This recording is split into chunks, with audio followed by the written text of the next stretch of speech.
Welcome to my channel economy hello everyone, welcome to my channel economics and statistics. So आज की video में हम discuss करने वाले हैं कंस्ट्रक्शन ऑफ क्वेश्चनर और आर्टिकल टॉपिक। पिछली वीडियो में हमने डिस्कस किया था कि प्राइमरी डेटा को कैसे कलेक्ट किया जा सकता है, और आज की वीडियो हम डिस्कस करेंगे कि कैसे क्योंकि हमने प्राइमरी डेटा में ये पढ़ा था कि लास्ट में कि हम क्वेश्चनर फिल करवाते हैं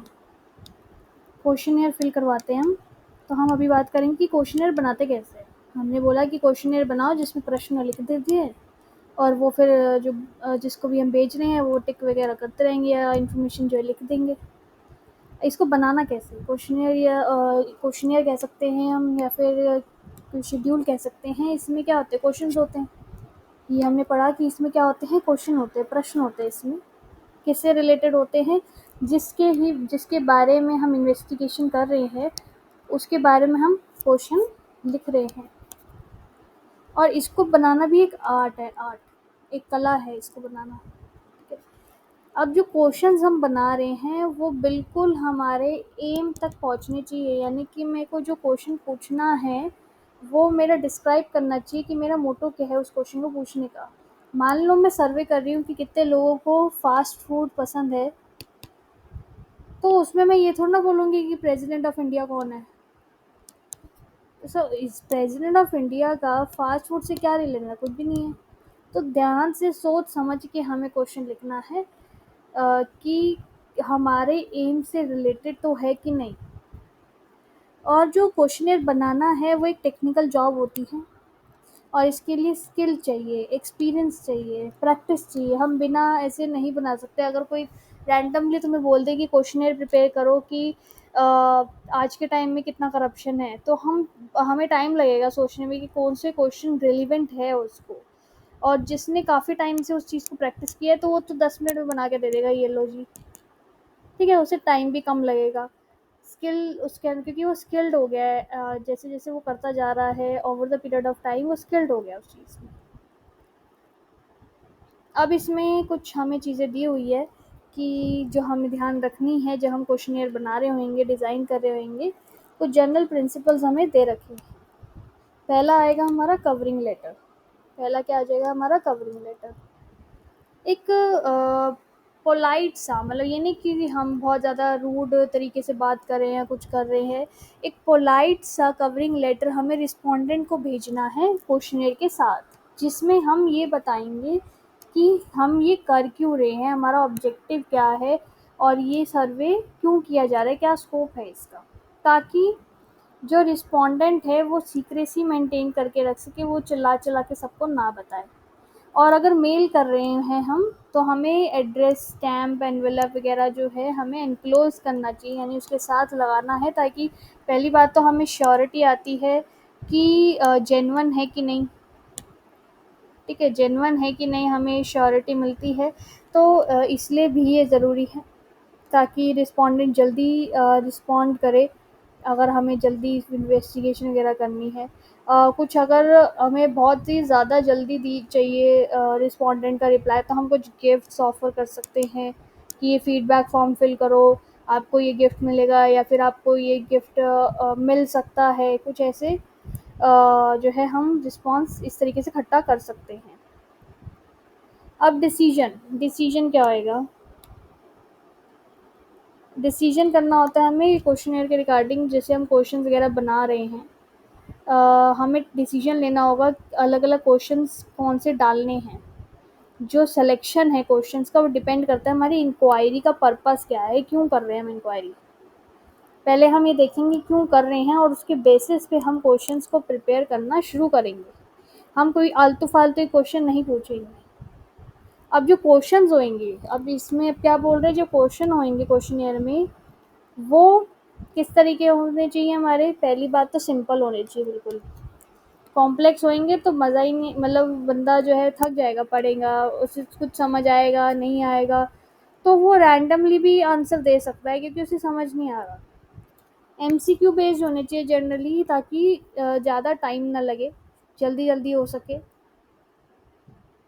स्पेसिफिक इन्फॉर्मेशन क्वेश्चन जो होते हैं कभी-कभार कि एक पर्टिकुलर जैसे क्वेश्चनेयर को स्टार्ट करने से पहले कुछ हमें स्पेसिफ़िक चीज़ें चाहिए होती है।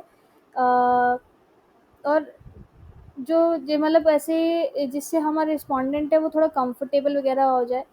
ऐसे भी नहीं पूछना कि हम अनकंफर्टेबल हो जाए, जैसे कि are you married, how many members are there in your family, तो कुछ स्पेसिफिक इन्फॉर्मेशन हम पूछ सकते हैं। ओपन क्वेश्चन मतलब ये जो क्वेश्चन होते हैं, ये जो इस तरीके जो क्वेश्चन होते हैं, ये एक रिस्पॉन्डेंट आंसर देता है वन वर्ड में। इस मतलब वैसे तो हमने बोला कि एमसीक्यू डालो, पर कभी कभार वन वर्ड आंसर भी हम डाल देते हैं। जैसे कुछ वर्ड्स में उसे लिखना हो, तो इसके लिए हम जो है ओपन मतलब छोड़ देते हैं। जैसे कई बार हम फीडबैक फॉर्म फिल कर रहे होते हैं, तो उसमें लिखा होता है कि कोई इम्प्रूवमेंट वगैरह चाहिए हो, या फिर कोई चीज़ आप चाहते हैं कि वो चेंज करी जाए, ठीक है, वो आप लिख सकते हैं। तो एक स्पेस होता है हमारे पास, उसमें हम टाइप कर सकते हैं अपना। तो उस तरीके से जो है हमारे पास वन वर्ड आंसर्स वगैरह पूछे जा सकते हैं। थोड़ा अपना ओपन क्वेश्चन है, यानी हम कुछ भी लिख सकते हैं जो हमारे को लगता है सही। और ऐसे ही हमारा जो है दो तरीके क्वेश्चन हो जाएंगे, क्लोज एंड और ओपन एंड। ओपन एंड जो है अनस्ट्रक्चर्ड क्वेश्चन भी कहा जाता है इन्हें, क्योंकि हम जो मतलब एक इंडिविजुअल पे डिपेंड करता है वो रिस्पॉन्स कैसा देगा। पर इसको इंटरप्रेट करना और इस पे स्कोर्स वगैरह देना कि क्या स्कोर रहा, कैसा लोगों को लगा, वो थोड़ा डिफरेंट रहता है, क्योंकि इतनी सारी वेरिएशन होती है रिस्पॉन्सेस की। तो बहुत मुश्किल होता है ये चेक करना कि कैसा है स्कोर, पॉजिटिव है या नेगेटिव है या कैसा है। क्लोज एंड में तो एमसीक्यूज वगैरह ही होते हैं, तो डायरेक्टली टिक करके हमें पता चल जाएगा कि कौन सा प्रोडक्ट लोगों को ज़्यादा अच्छा लग रहा है या कौन सी फ्रेगनेंस ज़्यादा लोगों को अच्छी लग रही है। अब जो नंबर ऑफ़ क्वेश्चन है वो हमें कम से कम रखने चाहिए। बहुत ज़्यादा लंबा नहीं करना है, क्योंकि अगर लंबा होएगा तो लोग उसे करना पसंद नहीं करेंगे, एक पॉइंट पे आके उसे छोड़ देंगे और सिर्फ रेलिवेंट नहीं रहेगा, सिर्फ वो टिक टिक टिक टिक करे जा रहे हैं, ठीक है, तो उसमें मज़ा नहीं आएगा, वो छोड़ देगा आधे से ज़्यादा, और जो क्वेश्चन के आंसर देगा भी तो वो सही नहीं होंगे। सिंपल होने चाहिए, छोटे होने चाहिए, ताकि जल्दी जल्दी लीड करके वो आंसर दे सकें।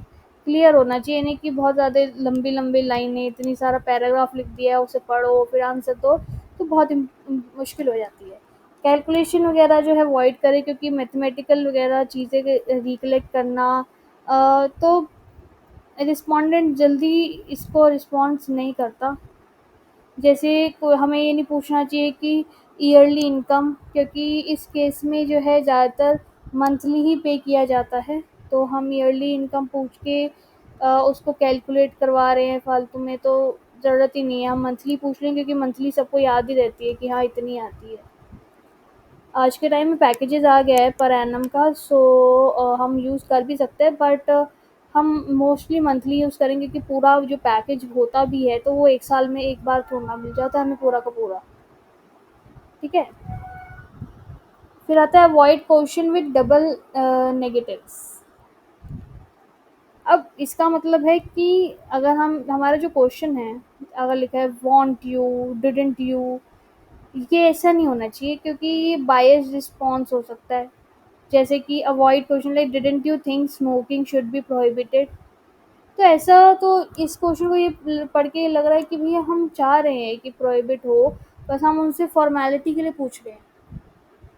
तो हम इसके बजाय हम लिख सकते हैं डू यू थिंक, क्या आप सोचते हो। तो हमें डबल नेगेटिव्स वाले क्वेश्चन नहीं डालने चाहिए, क्योंकि वो जनरली ये स्पेसिफाई करते हैं कि हम उनसे बुलवाना वही चाह रहे हैं, और इसीलिए हमें वो नहीं करना चाहिए। पर्सनल क्वेश्चन नहीं पूछने चाहिए कि क्या प्राइवेट अफेयर्स वगैरह के बारे में, तो ये सब हमें नहीं पूछना चाहिए। Avoid leading question. Leading questions क्या होते हैं जिसमें एक क्लू मिल जाए, जैसे गिव्स अ क्लू अबाउट, मतलब कि कैसे जो रिस्पोंडेंट है उसे आंसर करना चाहिए। मतलब एक ऐसा क्लू मिल जाए कि कैसे उसे आंसर करे। लीडिंग क्वेश्चन नहीं कि हाँ हम चाहते हैं कि आप आंसर यही दो, ऐसा नहीं होना चाहिए। हमें क्वेश्चन को पढ़ के ये नहीं लगना चाहिए कि वो हमारे से चाहते हैं कि हम येस ही टिक करें, हम नो टिक करें ही ना। Question should be logically arrangement होनी चाहिए, सीक्वेंस में होना चाहिए। ऐसा नहीं कि पहले हम जो है इनकम पूछ रहे हैं, फिर हम पूछ रहे हैं एम्प्लॉयड है कि नहीं। अबे इनकम होगी तो एम्प्लॉयड तो ऑब्वियसली होगा ना। तो ऐसे उल्टा सीधा नहीं हमें पूछना है। हमें डिवीजन सब डिवीजन जो है क्वेश्चन की वो अच्छे से अरेंज करनी है। ठीक है, हमें डिवीजन सब डिवीजन जो है क्वेश्चंस की वो अच्छे से अरेंज करनी है। फिर हमारा आता है इंस्ट्रक्शन लिखनी चाहिए। जैसे भी हम चाहते हैं कुछ क्वेश्चनर्स वगैरह में जो फिलिंग कैसे करनी है, डेफिनेट अगर हम आंसर्स वगैरह लिख रहे उसमें आंसर लिखना है तो कुछ मेंशन होना चाहिए इंस्ट्रक्शन वगैरह कि कैसे उसे कंप्लीट करना है। क्रॉस एग्जामिनेशन, जैसे क्वेश्चनर है वो हम भेज देते हैं, इस तरीके से भेजना चाहिए कि जो क्रॉस एग्जामिनेशन है इंफॉर्मेशन का वो हमारे इन्फॉर्मेंट से सप्लाई हो रहा है। इसका एम क्या है कि हम इंटरनली चेक कर रहे हैं एक्यूरेसी। जैसे कि जो क्वेश्चन है एज के बारे में वो सप्लीमेंट हो सकता है किसी और क्वेश्चन के साथ, जैसे डीओबी के साथ। ठीक है, क्रॉस एग्जामिनेशन मतलब ऐसे हम क्वेश्चन सेट करें कि हम चेक कर सके। जैसे मान लो किसी ने एज लिख दी 21 और उसके डीओबी के अकॉर्डिंग तो मैच ही नहीं हो रहा, तो हम ऐसे क्रॉस एग्जामिनेशन कर सकते हैं इंटरनली। फिर क्वेश्चनेयर जो है अट्रैक्टिव होना चाहिए जितना हम कोशिश कर सकते हैं। जो प्रिंटिंग है और जो पेपर है वो गुड क्वालिटी में होना चाहिए। स्पेस अच्छी तरीके से, नहीं कि घचड़ पचड़ हो रखी है, स्पेस ही नहीं है बिल्कुल भी। आज के टाइम में हम जो बनाते हैं क्वेश्चनेयर वगैरह प्रिपेयर करते तो उसमें गूगल फॉर्म्स वगैरह पे तो उसमें तो प्री डिफाइंड स्पेसिंग वगैरह होती ही है और उसमें काफ़ी अच्छे फीचर्स वगैरह भी है। तो वो हमारी कहीं ना कहीं ये जो प्रॉब्लम है इसको सॉल्व कर ही देता है। पहले क्वेश्चनर को टेस्ट करना चाहिए हमेशा। भेजने से पहले देख लो और चेक कर लो सारी चीज़ें कि आंसर दे पाएंगे या नहीं दे पाएंगे, वो ज़रूरी है कि नहीं ज़रूरी है, ये सारी चीज़ें चेक करनी हमें होती है। फिर हमारा स्पर्मेंट क्वेश्चनियर इन्होंने प्रिपेयर किया हुआ है कंज्यूमर ईटिंग प्रेफरेंसेस के ऊपर कि कंज्यूमर को क्या अच्छा लगता है क्या नहीं अच्छा लगता। तो हम देख सकते हैं कि कैसे जो है उन्होंने बहुत सारे ऑप्शंस वगैरह दे रखे हैं और छोटे छोटे हैं। जैसे बहुत लंबा क्वेश्चन नहीं है, छोटा सा क्वेश्चन है, स्पेसिंग है और हमारा क्या है सारी चीज़ें मेंशन ढंग से कर रखी है। और अदर्स जो है अदर्स का ऑप्शन भी दे रखी है कि बाई चांस हमें लाइक मेरे को इन सबसे नहीं खाना पसंद है, मुझे स्ट्रीट का पसंद है, तो मैं मेंशन कर सकती हूँ स्ट्रीट। ओके, तो इसी तरीके से हमें क्वेश्चनेयर प्रिपेयर करना होता है तो जिसमें हमारे जो चीज़ें हैं वो हम सही तरीके से पूछी जा रही है और एक सिस्टमेटिक मैनर में है। कोई प्राइवेट क्वेश्चन वगैरह नहीं पूछे जा रहे हैं apart from for record purpose. जैसे ये फॉर रिकॉर्ड पर्पज होता है कि किस बंदे ने कितने लाइक एज किस एज ग्रुप में कितने लोगों को क्या अच्छा लगता है खाना, सेक्स, यानी कि हम कह सकते हैं फीमेल्स को क्या फीमेल ज़्यादा जंक फूड वगैरह प्रेफर करती है, मेल ज़्यादा प्रेफर करते हैं, तो इसलिए हम ये चीज़ पूछते हैं। फ़ोन नंबर वगैरह in case of any query और एनीथिंग हम मैच कर सकते हैं, तो इसलिए चीज़ों को हम मेंशन करते हैं फॉर रेफरेंस। तो यहाँ तक क्लियर हो आपको कि क्वेश्चनेयर कैसे बनता है। अब हम बात करते हैं सेंसस और सैंपल इन्वेस्टिगेशन टेक्निक के बारे में। सेंसस मेथड होता है जैसे कि इन्वेस्टिगेशन जब सर्वे वगैरह कंडक्ट किया जाता है तो दो तरीके होते हैं, या तो सेंसस से कर लें या फिर सैंपल इकट्ठा कर लें। अब सेंसस मेथड क्या होता है, जब स्टैटिस्टिकल इन्वेस्टिगेशन जो है उधर मतलब जो हो रही है, जो इन्वेस्टिगेशन वगैरह हो रही है, जो डेटा कलेक्ट किया जा रहा है from each and every element of population, हर एक एलिमेंट ऑफ पॉपुलेशन से इकट्ठा किया जा रहा है, तो वो सेंसस है। हर एक से, ठीक है, हर एक से इकट्ठा किया जा रहा है तो वो सेंसस है। यानी कि मान लो अगर 100 लोग है एक जगह पे, 100 पीपल है, तो उन 100 के 100 से सारी इन्फॉर्मेशन इकट्ठी करी जा रही है, तो वो एक सेंसस हो गया। और एक तरह से हम कह सकते हैं पर्सनली एक एक बंदे से जाके हम चीज़ों को पूछ रहे हैं। तो ये ऑब्वियसली कब एप्लीकेबल होएगा, जब हमारा लिमिटेड होएगा इन्वेस्टिगेशन एरिया, पॉपुलेशन कम हो, पॉपुलेशन जो है स्टडी करना बहुत ज़्यादा ज़रूरी होएगा। इन्वेस्टिगेटर काफ़ी ट्रेंड होने चाहिए ताकि एक्यूरेसी को मेंटेन किया जा सके। ज़्यादातर जैसे बर्थ रेट, डेथ रेट वगैरह, लाइफ एक्सपेक्टेंसी, वर्कफोर्स, इन सब का जो कॉम्पोजिशन वगैरह होता है, ये पब्लिश वगैरह करने के लिए सेंसस ही यूज़ होता है। जैसे नॉर्मली हमने कहीं बहुत बार सुना होगा census of India. Census of India was held in 2011। सबसे लास्ट जो हमारा हुआ था वो 2011 में हुआ था। उसके बाद हमारा सेंसस बाद में आई गेस 2021 में या उसके बाद हमारा हुआ था। ठीक है, हर 10 साल बाद होता है, तो ऑब्वियसली 2021 में हुआ होगा सेंसस हमारा। ठीक है, तो इसीलिए सेंसस किया जाता है ताकि हमें चीज़ों को जान सके कि बर्थ रेट कैसा है, डेथ रेट कैसा है, लोग कितना जी पा रहे हैं। तो इससे जैसे हम बोले कि जानना ही क्यों है, क्या बर्थ रेट है, डेथ रेट है, ताकि हम ये पता लगा सके कि क्या कंडीशन, जैसे कि अगर डेथ रेट बहुत ज़्यादा है, डेथ रेट अगर ज़्यादा है तो इस कंटेक्स्ट में हो क्या जाएगा, यानी फैसिलिटीज़ या कोई एक पॉइंट है जिसकी वजह से डेथ रेट ज़्यादा हो गया है, तो हमें उसे सही करना होगा। सेंसस मेथड को कभी कभार हम कंप्लीट एन्यूमरेशन और 100% एन्यूमरेशन और कंप्लीट सर्वे भी कहते हैं, क्योंकि इसमें एक एक इंसान के पास जाके चीज़ों को पूछा जाता है। राइट। अब इसमें लिखा है कि सेंसस 2011 के अकॉर्डिंग जो पॉपुलेशन ऑफ इंडिया है वो थी हमारी कुछ इतनी, और जिसमें मेल्स और फीमेल्स का नंबर दे रखा है, और ये सेकंड कंट्री अब वो फर्स्ट हो चुकी है। ठीक है, हमने चाइना को बीट कर दिया है और हम फर्स्ट पे आ गए। मेरिट्स क्या है?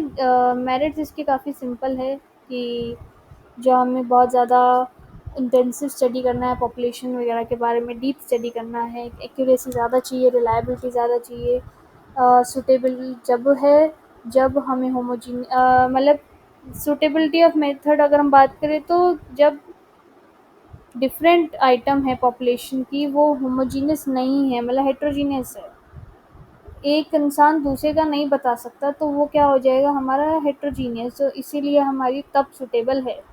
डीमेरिट्स का एक्सपेंसिव, अब एक एक के पास जाके इन्फॉर्मेशन इकट्ठा करना एक्सपेंसिव रहेगा, टाइम भी ज़्यादा लगेगा, मैन पावर ज़्यादा लगेगी।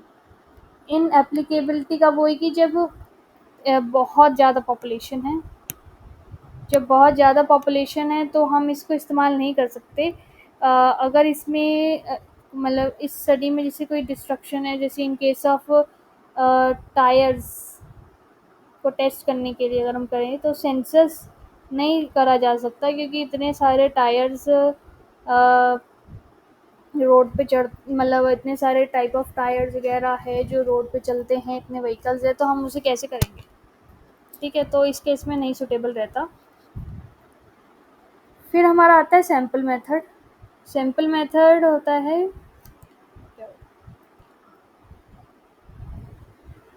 फिर आता है हमारा sample method when only some representative items of population. मतलब आप सैंपल मेथड में क्या कर रहे हैं, हम सैंपल मेथड में हम कर रहे हैं कि मैंने बोला था पिछली बार कि 100 के 100 लोगों का हम डेटा इकट्ठा कर रहे हैं।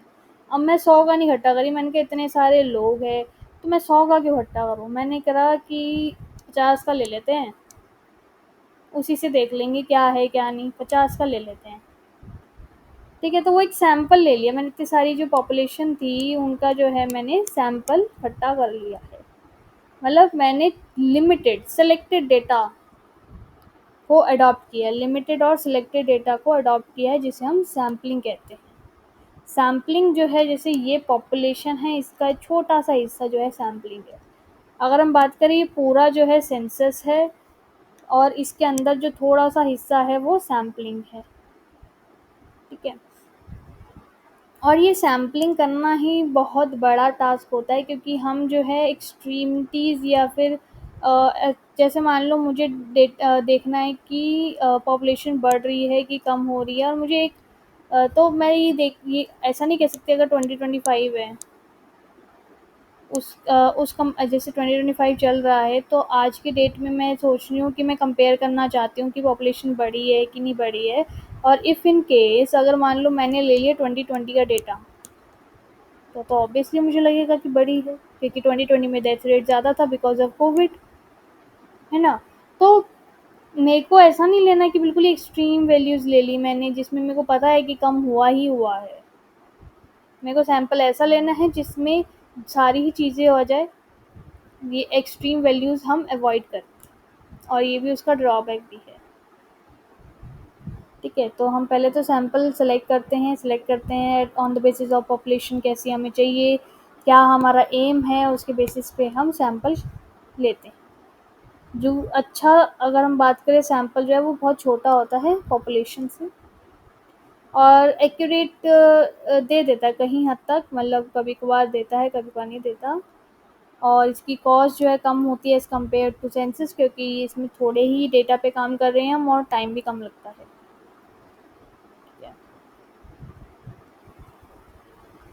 अब इसके जो फैक्टर्स है वो मतलब किस बेसिस पे जो है सैंपल साइज़ जो अफ़ेक्ट करता है, पहले तो पॉपुलेशन कितनी है उस पे डिपेंड करता है कि हम सैंपल कितना ले रहे हैं। एक्यूरेसी हमें कितनी चाहिए उस पे डिपेंड करता है कि हमें कितना डेटा लेना चाहिए, क्योंकि जितना ज़्यादा डेटा लेंगे उतनी ही ज़्यादा एक्यूरेसी होएगी।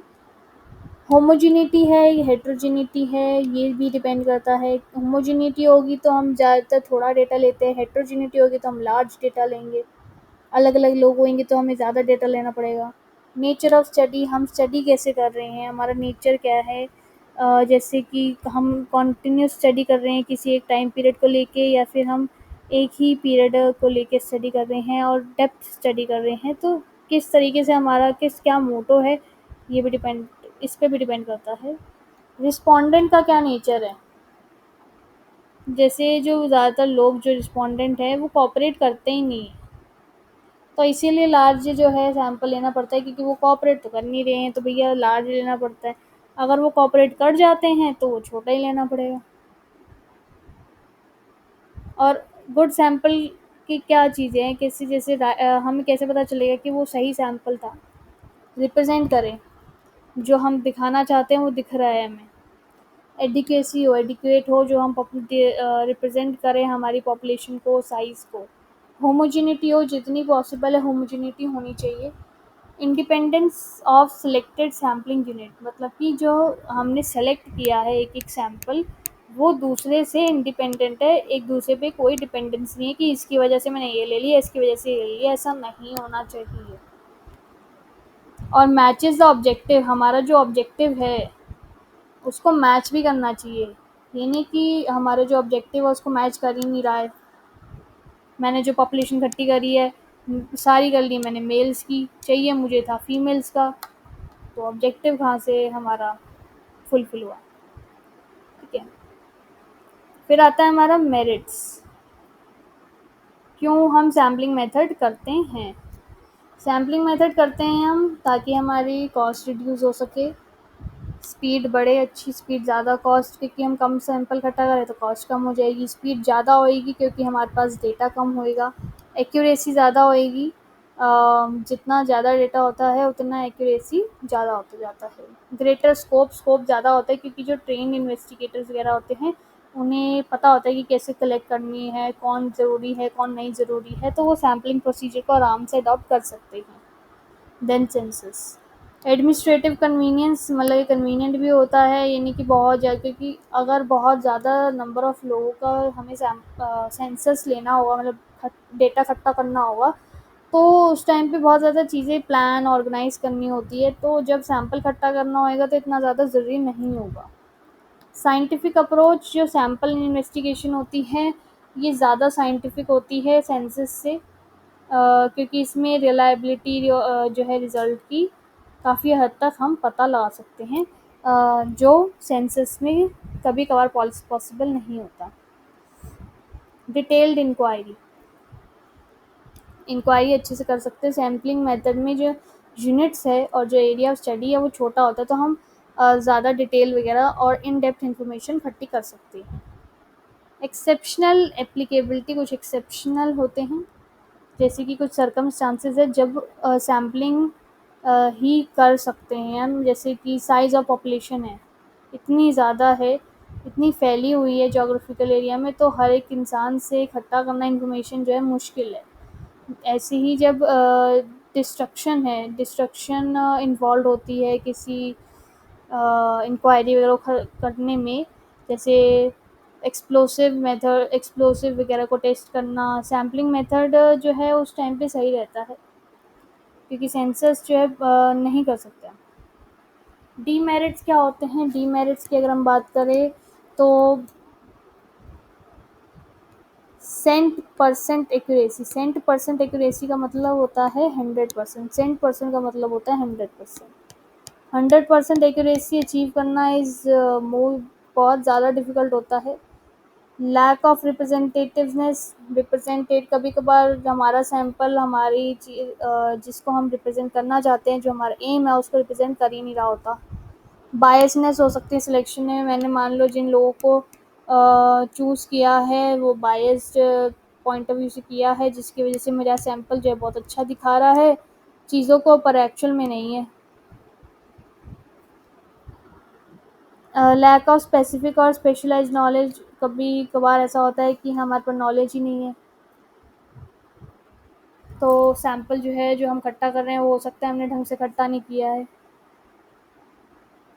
और जब हेट्रोजीनियस पॉपुलेशन है तब तो ये हो ही नहीं सकता, क्योंकि हेट्रोजीनियस पॉपुलेशन के टाइम पे मतलब हर कोई अलग अलग है, हर कोई अलग अलग है, तो इस टाइम पे हम कैसे सैंपल ले सकते हैं? इस टाइम पे हमें सेंसस ही लेना पड़ेगा, क्योंकि हर किसी का डेटा इकट्ठा करना पड़ेगा ना, इसलिए।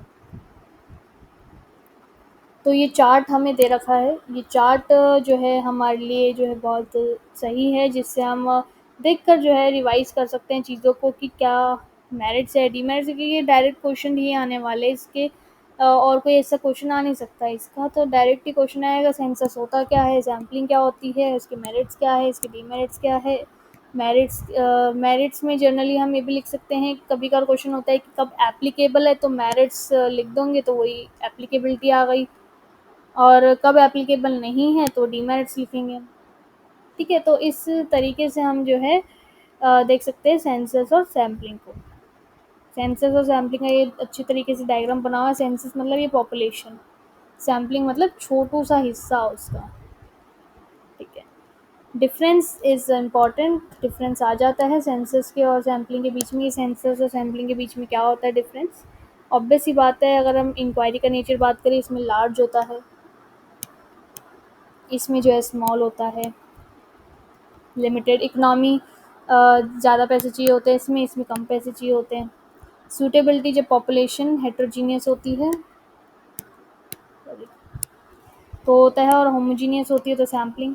रिलायबिलिटी और एक्यूरेसी, इसकी ज़्यादा होती है और उसकी कम होती है, इसकी ज़्यादा होती है, इसकी कम होती है। नेचर ऑफ एरर, इसमें तो ओनली एरर क्या हो सकता है कि जो कलेक्शन है वो हमने बायस बेसिस पे करी है, और इसमें जो एरर हो सकती है वो अब बायसनेस के अलावा भी बहुत सारी चीज़ें हैं जिसकी वजह से हो सकती है एरर। ऑर्गेनाइजेशन और सुपरविजन, इसमें जो है बड़ी मुश्किल होती है इसको करना, क्योंकि प्लानिंग ऑर्गेनाइजिंग इतने बड़े लेवल पे करना बहुत मुश्किल है, और इसमें थोड़ा कंपैरेटिवली ईजी हो जाता है ऑर्गेनाइज करना।